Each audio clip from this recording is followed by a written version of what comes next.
So, all right, let's get started. I'm recording now. So I've got you all muted. You can unmute yourselves, but I think it'll be easier if you have questions to put them into the chat. There's a chat bubble at the bottom of the screen that you can use to chat if you want. So let's see. There are discussion boards up on Blackboard about the assignments and how we're going to deal with this. We'll see how this goes. We had a fairly good. I had a fairly good session in Zoom earlier, so if it works well, we'll keep doing this. But I'm also making recordings of these videos, so if you guys miss one or want to review it, you can look at it in Dropbox. Also, let me know if the Dropbox situation is working for you guys. I tried to upload the videos to Blackboard, and it was going to take like 4 hours. So Blackboard's just Dropbox is just easier.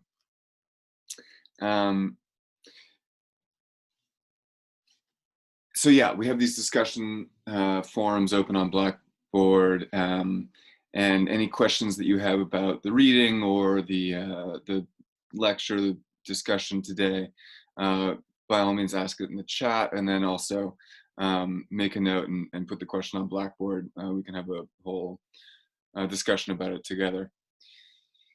So I hope you guys are, making the best of this very unusual situation. We'll see how it all works out, but let's dive into the material. So I'm assuming that you all were able to get access to the videos. There was, sorry, I'm looking for my notes.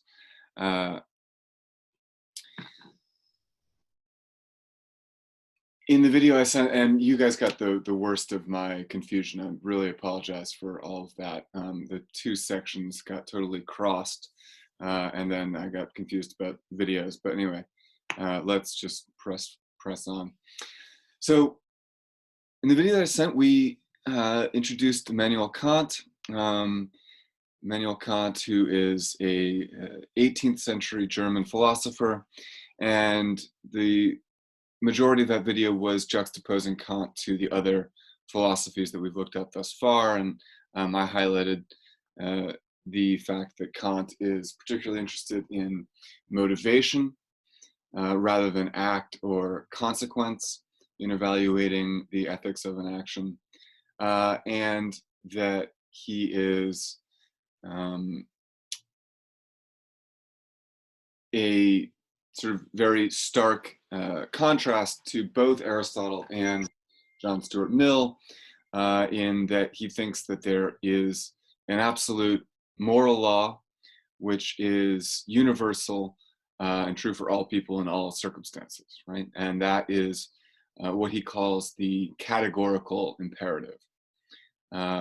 So today we're going to focus mostly on the categorical imperative and the philosophy surrounding that, and the idea of the moral law, and also discuss the idea of teleology in Kant's sense, and what he thinks the purpose of this moral law is.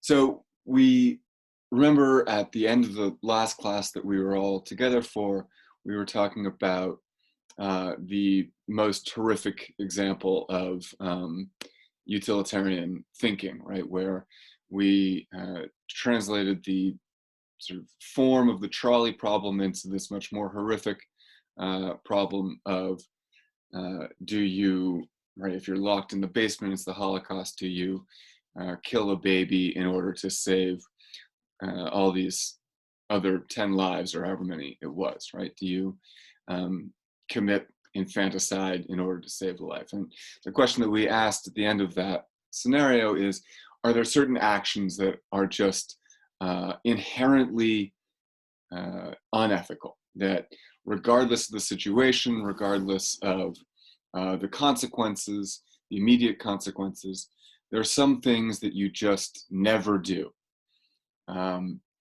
And utilitarianism has a way of addressing that through rule versus act utilitarianism. But Kant is the philosopher who really has the theory to back up the idea that there are certain actions which it is just in every case wrong to do, and there is no justification for. So we talked, or I talked in the video a little bit about the purpose of Kant's philosophy and what ethics means to Kant. And the other highlight I want to reiterate here is Kant's relation to happiness. I said for Kant, ethics is not about happiness. And in fact, often morality is in opposition to your happiness. And that this produces a hatred of ethics and a hatred of reason, hatred of morality, right? Morality and reason are always hand in hand for Kant. It is based on reason that we get the moral law. So I just want to read a quote from page 6 in the groundwork for the Metaphysics of Morals. If you want to have that open as we're going through this, that might be useful. So on page 6, he writes, "Now suppose that nature's real purpose for you, a being with reason and will, were that you should survive, thrive, and be happy. In that case, nature would have hit upon a very poor arrangement in appointing your reason to carry out this purpose." And so if the purpose of being human, the purpose of having reason and will is just to survive, thrive, and be happy, and we should hear both Aristotle and Mill, utilitarianism, in that description, right, where the point of ethics is to thrive and be happy. In that case, nature would have hit upon a very poor arrangement in appointing your reason to carry out this purpose. In other words, reason, that part of us that makes us what we are, that defines us, reason is not very good at making us happy. Reason doesn't seem to be designed to create happiness or even to create survival. Reason seems to be aimed at something else, something higher. He goes on, for all the actions that you need to perform in order to carry out this intention of nature, to thrive and be happy, and indeed the entire regulation of your conduct, would be marked out for you much more exactly and reliably by instinct than it ever could be by reason. So if the function of being human, as Aristotle has it, is to thrive and be happy, then reason seems a kind of superfluous addition to the human being. Right? Reason isn't what we need in order to pursue happiness. All we need to pursue happiness is instinct. So Kant is making the argument that humans have a higher purpose than animals. Animals also want to survive, want to thrive, and as Aristotle has it, want to attain fulfillment. Right? The animal wants to achieve eudaimonia in the same way that humans do. And the same is ultimately true for Mill. Right? And so far as what ethics is about is finding pleasure, however, the right versus the wrong kind of pleasure, that is not fundamentally different than the purpose of an animal, right, which can also seek pleasure. It does seek pleasure. So the fact that we have reason And what reason seems to direct us to, Kant thinks, points to the idea that we have a higher purpose than just thriving, being happy, and following our instincts. Reason often makes us unhappy. Reason often torments us and pulls us away from the things that make us happy. So, what is the point of reason? Why do we have it? What is it aimed at? And if it's not about happiness, then how can it be the seat of ethics? What is the purpose of ethics if not happiness or thriving?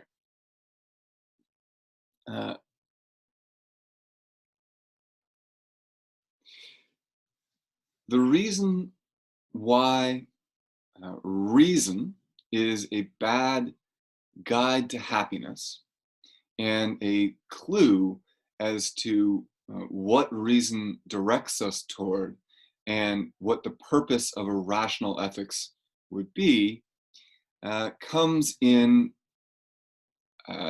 Kant's analysis of what gives us happiness and the distinction between a rational imperative, like the categorical imperative, and what he will call a hypothetical imperative. So we're going to jump back and forth here a little bit in the text.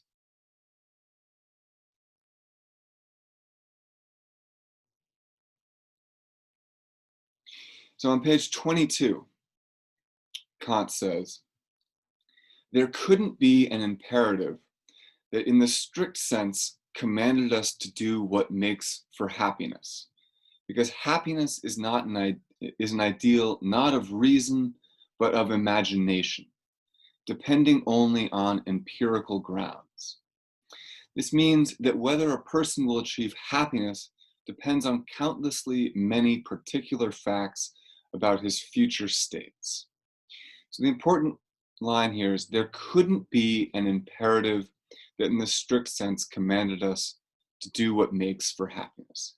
There is no imperative that will produce happiness. In other words, reason and the imperatives of reason, the commands of reason, can't be aimed at happiness because happiness is going to be different for every person in every situation. What Kant is setting up here is the distinction between a categorical imperative on the one hand and a hypothetical imperative on the other hand. And if we had a blackboard here, I would write up categorical imperative and hypothetical imperative. Now, let's start with a hypothetical imperative. A hypothetical imperative is an imperative to do something for the sake of something else. The distinction between a categorical imperative and a hypothetical imperative is ultimately the distinction that Aristotle also draws between things that are good in themselves and things that are good for the sake of something else. The difference is that for Aristotle, what is good in itself